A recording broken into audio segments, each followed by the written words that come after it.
How to reset password of Woodforest National Bank.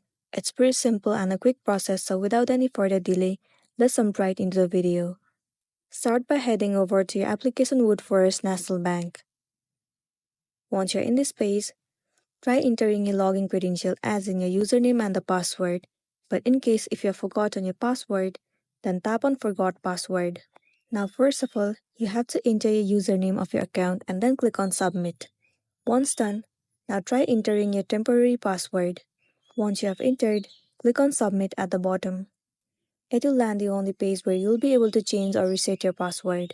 Enter a new password and then for the confirmation, re-enter the new password. Once you are done creating a new password, then tap on Submit at the bottom. And there you go, your password has been changed successfully. So that's the wrap for this video. If it was helpful, give it a like and check out our next tutorial. Thank you.